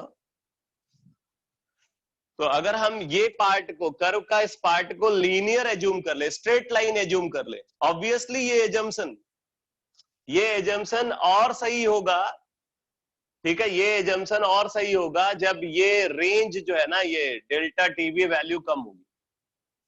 इनके बीच में डिफरेंस जितना कम होगा, पी नॉट और पीएस के बीच में, टीबी और टीबी नॉट के बीच में डिफरेंस जितना कम होगा, ये लीनियर एजम्पशन उतना एक्यूरेट होगा। ठीक है, अगर ये रेंज बढ़ता है तो एजम्पशन जो है वो मतलब जो है उसको वो एजम्पशन सही नहीं होगा, और अगर ये डिफरेंस कम होता है, ये रेंज छोटा होता है, तो हम जो एजम्पशन कंसीडर करें वो मोर एक्यूरेट होगा। ठीक है, तो हम यहाँ पे ये एज्यूम कर रहे हैं कि कर्व का ये पार्ट लीनियर है, और अगर ये पार्ट कर्व का लीनियर है तो ऐसे सिचुएशन में क्या होगा, vapour pressure difference is directly proportional to temperature difference, y is directly proportional to x, हम ये कंसीडर कर सकते हैं। तो आप नोट कर लो, लिखो assuming linear variation in the curve, assuming linear variation in the curve from, मान लो इसको A बोल दिया और इसको B बोल दिया, assuming linear variation in the curve from A to B, assuming linear variation in the curve from A to B, तो अब जरा देखो क्या होगा अगर हम लीनियर वेरिएशन को कंसीडर करें। तो therefore P naught minus PS is directly proportional to TB minus TB naught, means it is directly proportional to delta TB.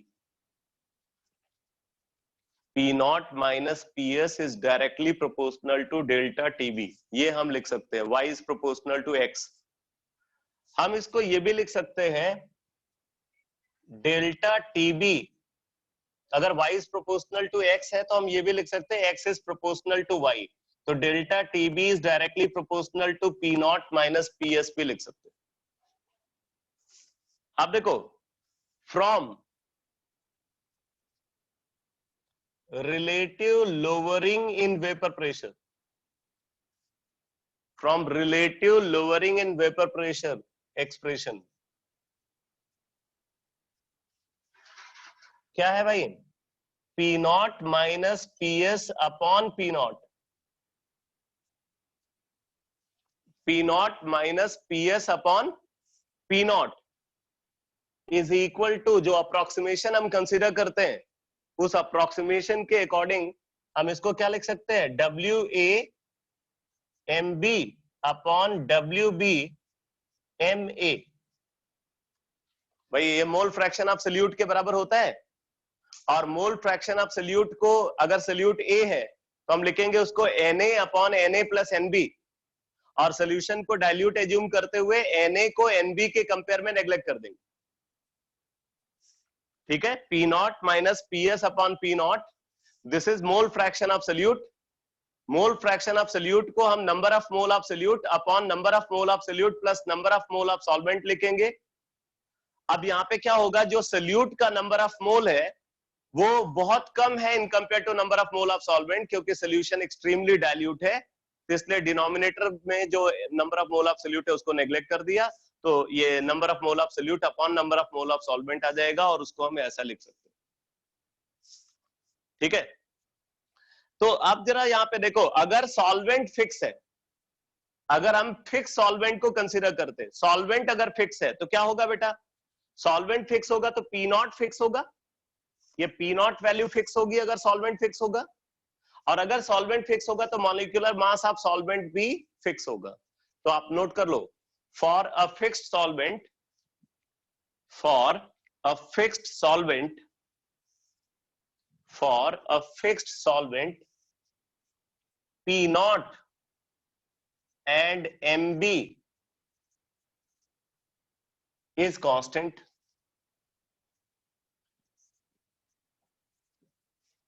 For a fixed solvent, P naught and MB is constant.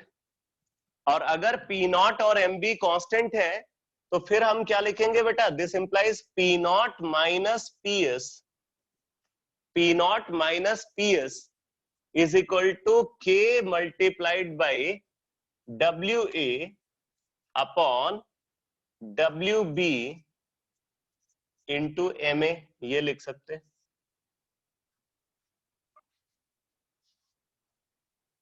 ये P not और MB को मिला करके हमने constant K लिख दिया। तो आप देख रहे हो P naught minus PS is equal to K multiplied by WA upon WB into MA। अब जरा यहां देखना, delta TB is directly proportional to P naught minus PS है, और P नॉट माइनस PS इसके बराबर है, तो इसका मतलब डेल्टा TB जो है वो इसके प्रोपोर्शनल होगा। तो फिर आप यहां पे लिख सकते हो, this implies delta TB is directly proportional to, delta TB is directly proportional to WA upon WB into MA, ये लिखा जा सकता है। delta TB is directly proportional to WA upon WB into MA, ये हम लिख सकते हैं। अब जरा देखो आगे क्या होगा। तो डेल्टा टीबी ये आ गया, delta TB is proportional to this, तो this implies delta TB is equal to, proportionality को हटा रहे हैं, तो प्रोपोर्शनैलिटी को हटाने पे यहाँ पे कांस्टेंट टर्म के आ गया multiplied by WA upon WB into MA, ये लिखा जा सकता है। अब आगे देखो, if WA upon MA is equal to 1 mole, अगर सोल्यूट का 1 मोल प्रेजेंट है, if WA upon MA is equal to 1 mole and WB is equal to 1 kilogram.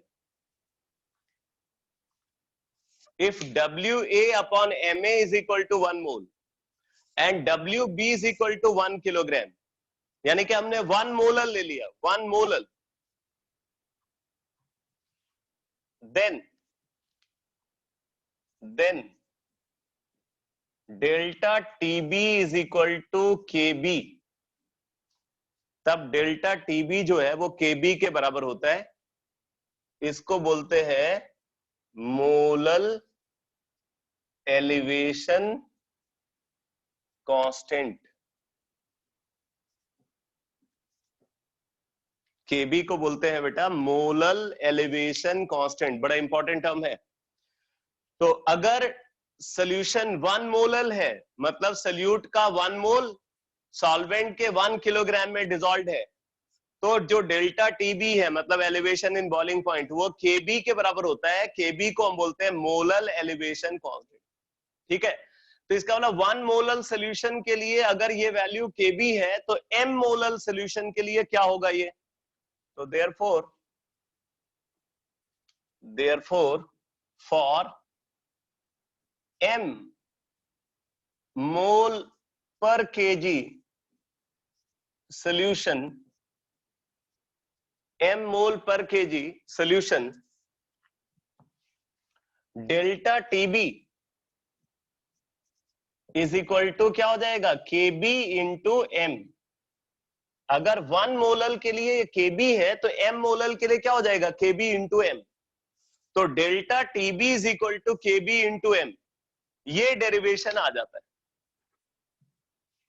ये रिजल्ट हम डिराइव करते हैं for elevation in boiling point. Delta Tb is equal to Kb into m, यानी कि हम ये बोल सकते हैं Tb minus Tb naught is equal to Kb into m।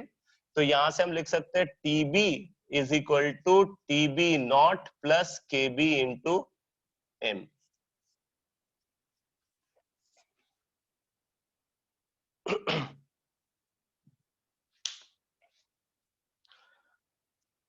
अब बोलो बेटा, ये पूरा डेरिवेशन समझ में आ गया आपको? जो मैंने स्टेप बाय स्टेप एनालिसिस बताई है आपको, ये समझ में आ गई?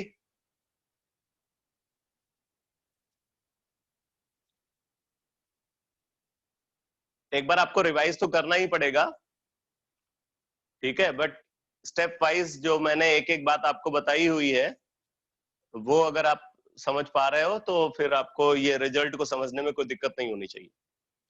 मैंने ये पूरा जो डेरिवेशन है वो स्टार्ट किया है इस एजम्पशन के साथ कि ये जो कर्व है, curve from A to B, ये पार्ट को हम लीनियर एज्यूम कर रहे हैं। अगर ये वेरिएशन लीनियर है तो क्या होगा, y is proportional to x, change in y is proportional to change in x। तो change in y p naught minus ps और change in x delta tb। तो p naught minus ps is directly proportional to delta tb, यानी कि हमने लिख लिया delta tb is directly proportional to p naught minus ps। अब p naught minus ps हमने कहां से निकाल लिया, relative lowering in vapour pressure का जो एक्सप्रेशन हमने पहले डिराइव किया था उससे हमने p नॉट माइनस ps निकाल लिया। तो वहां से आ गया p naught minus ps is directly proportional to WA upon MA into WB। तो P naught minus PS is directly proportional to WA upon MA into WB, और ये प्रोपोर्शनल होता है डेल्टा TB के, मतलब delta TB is proportional to WA upon MA into WB। तो फिर वहां से आ गया delta TB is equal to K, proportionality constant K multiplied by WA upon MA into WB।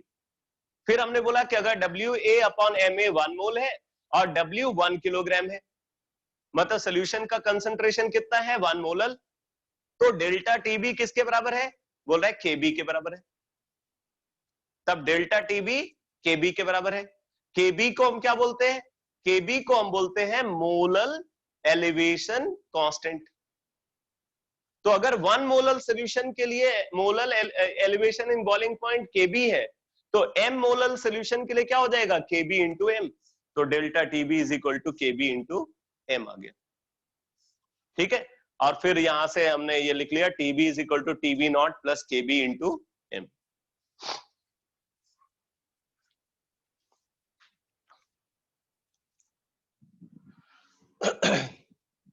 एक बात यहां पे और इंपॉर्टेंट है, अगर आप Kb के बारे में नोट करो,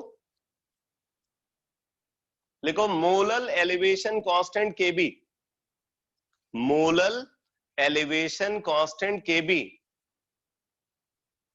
depends only on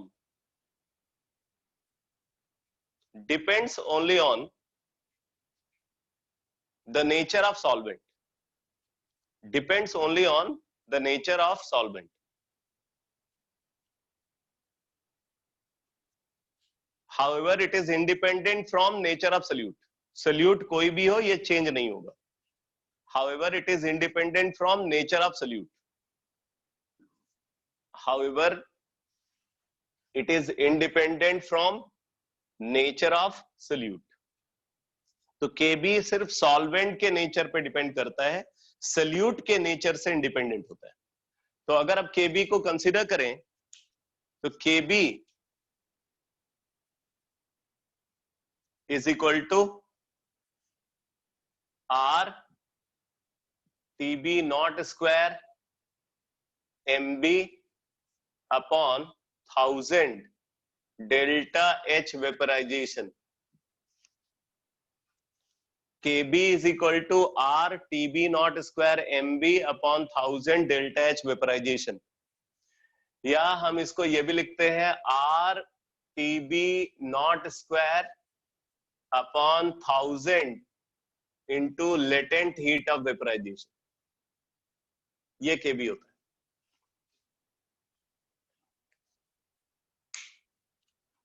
अब आप बोलोगे ये रिजल्ट कहां से आया, तो इसका पूरा डेरिवेशन है, बट वो डेरिवेशन आपके सिलेबस में है नहीं, बट अगर कोई इंटरेस्टेड है तो मेरे से अलग से पूछ सकता है.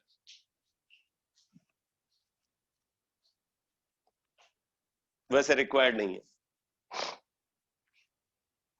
तो जो मोलल एलिवेशन कांस्टेंट Kb है, तो molal elevation constant Kb is equal to R Tb naught square Mb upon 1000 delta H vaporisation. ठीक है, टर्म आप सारे समझ रहे हो. R क्या है? Gas constant. Tb naught vapour, ये boiling point of pure solvent. अब जरा देखना, ये boiling point of pure solvent है. Mb is molecular mass of solvent. ठीक है, और ये delta H vaporisation, heat of vaporisation of solution. तो यहां पे आप जो भी टर्म्स देख रहे हो वो सारे टर्म्स क्या है? Solvent dependent. ये टर्म सॉल्वेंट डिपेंडेंट टर्म है, सोल्यूट डिपेंडेंट टर्म नहीं है. इसीलिए बोल रहे हैं कि जो Kb है वो सिर्फ सॉल्वेंट पे डिपेंड करेगा, ये सोल्यूट पे डिपेंड नहीं करेगा. Kb को हम मोलल एलिवेशन कांस्टेंट या इसको इबिलियोस्कोपिक कांस्टेंट भी बोलते हैं. Kb को मोलल एलिवेशन कांस्टेंट और इबिलियोस्कोपिक कांस्टेंट बोलते हैं. ठीक है, और Kb वैल्यू अगर वाटर के लिए कंसीडर किया जाए, for water Kb is equal to 0.52 mole, 0.52 kelvin per molal.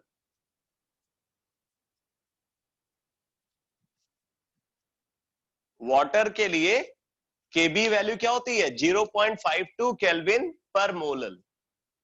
मतलब अगर कोई एक्वस सॉल्यूशन है बेटा जिसमें सोल्यूट कंसंट्रेशन 1 मोलल है, तो उसका हमेशा उसमें एलिवेशन इन बॉइलिंग पॉइंट हमेशा 0.52 केल्विन का होगा.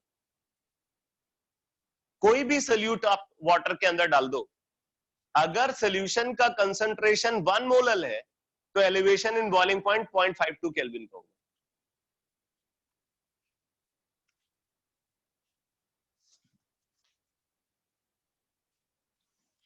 तो ये समझ में आ गया? ये पूरी बात जो है आपको क्लियर हो गई? एलिवेशन इन बॉइलिंग पॉइंट से रिलेटेड जितने भी फैक्ट्स मैंने आपको बताए, सारे फैक्ट्स आपको समझ में आ गए?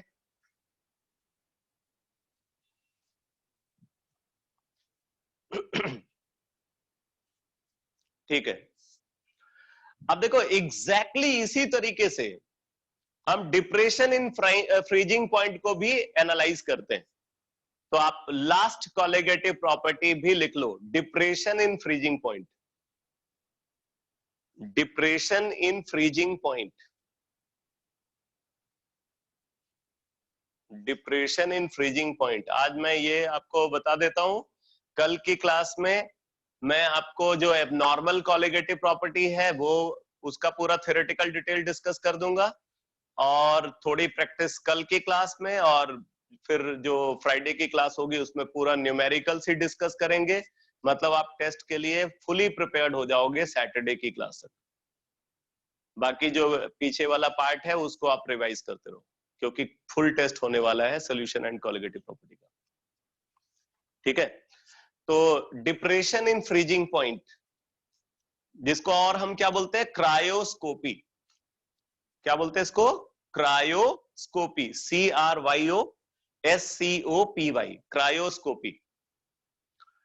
तो पहले तो बात आती है फ्रीजिंग पॉइंट क्या है. पहले फ्रीजिंग पॉइंट की डिफिनीशन से स्टार्ट करते हैं. लिखो, freezing point is the temperature, freezing point is the temperature at which, freezing point is the temperature at which vapor pressure of the solid, vapor pressure of the solid is equal to the vapor pressure of corresponding liquid, या उल्टा भी बोल सकते हो, vapor pressure of the liquid becomes equal to the vapor pressure of corresponding solid. मैं फिर से repeat कर रहा हूं, freezing point is the temperature at which vapor pressure of the liquid becomes equal to the vapor pressure of corresponding solid. अब अगर आप बेटा इस डेफिनेशन को देखो तो यहाँ पे सॉलिड का वेपर प्रेशर और लिक्विड का वेपर प्रेशर की बात हो रही है, इसका मतलब सॉलिड, लिक्विड और वेपर तीनों प्रेजेंट है। वैसे ये एक अप्रोक्सीमेशन है फ्रीजिंग पॉइंट के एनालिसिस के लिए। तो आपको पता है कि सॉलिड, लिक्विड और वेपर तीनों एक साथ कब ऑब्जर्व होते हैं? At the triple point. ठीक है, सॉलिड, लिक्विड और वेपर तीनों एक साथ ट्रिपल पॉइंट पे ऑब्जर्व होते हैं। तो यहाँ पे हम फ्रीजिंग पॉइंट के एनालिसिस के लिए अप्रोक्सीमेटली ट्रिपल पॉइंट के एनालिसिस करेंगे। फ्रीजिंग पॉइंट के एनालिसिस के लिए बेटा ट्रिपल पॉइंट के एनालिसिस करेंगे।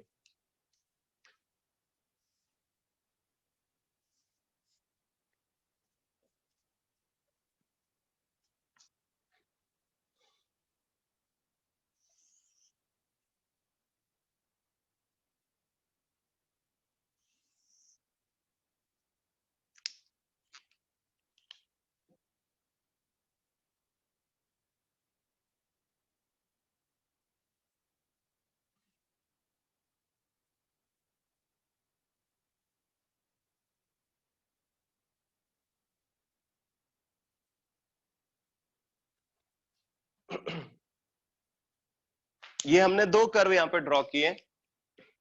ये है फॉर प्योर सॉल्वेंट,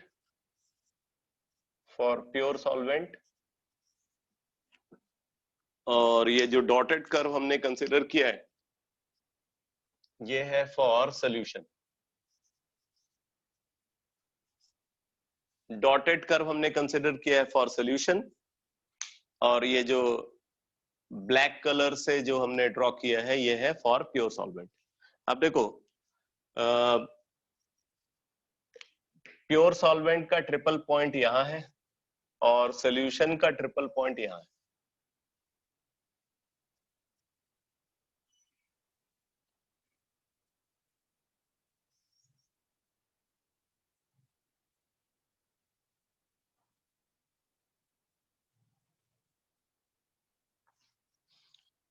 इसको हम बोलेंगे, इसी ट्रिपल पॉइंट को ही हम अप्रोक्सीमेटली फ्रीजिंग पॉइंट ले रहे हैं। मैंने बोला कि अप्रोक्सीमेटेड एनालिसिस कर रहे हैं, तो ट्रिपल पॉइंट को ही हम फ्रीजिंग पॉइंट बोल रहे हैं बेटा। तो TF not is the freezing point of pure solvent and TF is the freezing point of solution. TF naught is freezing point of pure solvent and TF is freezing point of solution. ठीक है, अब जरा यहाँ पे देखो, तो ये जो है ये TF नॉट पे जो प्योर सॉल्वेंट का वेपर प्रेशर है, मान लो ये है P1, vapour pressure of pure solvent P1 है, और TF पे जो सॉल्यूशन का वेपर प्रेशर है वो है P2। ये जो टेम्परेचर डिफरेंस है, this temperature difference is delta TF, delta TF। तो depression in freezing point, depression in freezing point delta TF is equal to एक बात आप समझ लेना है, चाहे एलिवेशन इन बॉइलिंग पॉइंट हो या डिप्रेशन इन फ्रीजिंग पॉइंट हो, ये वैल्यू कभी नेगेटिव नहीं हो सकती। हमेशा आपको बड़ी वैल्यू में से छोटी वैल्यू को सब्ट्रैक्ट करना है। ठीक है, ये आप अपने दिमाग में, अगर कभी कंफ्यूजन होता है ना, तो ये ध्यान रखना कि ये वैल्यू कभी नेगेटिव नहीं होगी। तो बड़ी वैल्यू में से छोटी वैल्यू को सब्ट्रैक्ट करेंगे, तो यहाँ पे क्या हो जाएगा? ये हो जाएगा TF नॉट माइनस TF, जबकि उधर क्या था? TB माइनस TB नॉट था। तो depression in freezing point delta TF is equal to TF naught minus TF। अब देखो डेल्टा TF यहां भी हम उसी तरीके से लीनियर कर्व का जो वेरिएशन है उसको लीनियर एज्यूम करके हम ये बोल सकते हैं कि delta TF is directly proportional to P1 minus P2, directly proportional to P1 minus P2। बाकी सिमिलर तरीके से इधर भी एनालिसिस करके, ठीक है, सिमिलर तरीके से यहां पे एनालिसिस करके हम ये निकाल लेते हैं delta TF is equal to KF into M। ये आ जाता है delta TF is equal to KF into M, where KF is called molal, KF is called molal depression constant,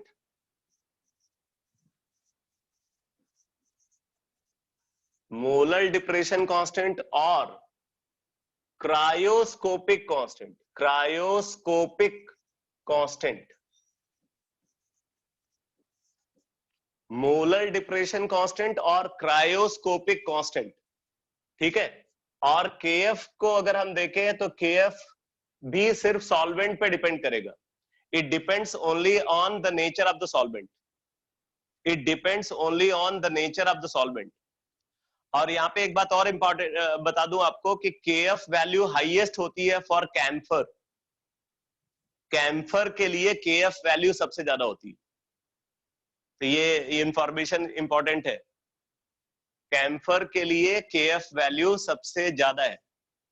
तो where KF is called molar depression constant और cryoscopic constant, KF का यहाँ पे अगर एक्सप्रेशन देखें तो यह आ जाएगा RTF not square MB upon 1000 delta H fusion. KF is equal to RTF not square MB upon 1000 delta H fusion, ये आता है। या हम इसको ऐसा लिख सकते हैं RTF not square upon 1000 latent heat of fusion. कई बार क्या होता है ना कि KF वैल्यू या KB वैल्यू प्रॉब्लम में गिवन नहीं होती है सीधे, बल्कि ये सारी वैल्यूज दे देते हैं। Freezing point of pure solvent बता देंगे, मॉलिक्यूलर मास बता देंगे, हीट ऑफ फ्यूजन बता देंगे या हीट ऑफ वेपराइजेशन बता देंगे। तो आपको पहले KF या KB को कैलकुलेट करना पड़ेगा, फिर यूज करना पड़ेगा। तो इसके लिए मैं आपको ये बात बता रहा हूं। तो KF और KB दोनों सिर्फ सॉल्वेंट के नेचर पे डिपेंड करते हैं, सॉल्यूट के नेचर से इंडिपेंडेंट होते हैं, ठीक है। वाटर के लिए KF और KB वैल्यू दोनों आपको याद होनी चाहिए। तो KB वैल्यू वाटर के लिए होती है 0.52 केल्विन पर मोलल, और KF value for water, KF of water ये होता है 1.86 केल्विन पर मोलल। कई बार ये वैल्यू गिवन नहीं होती है वाटर के लिए, क्योंकि बड़ी कॉमन इंफॉर्मेशन है ये।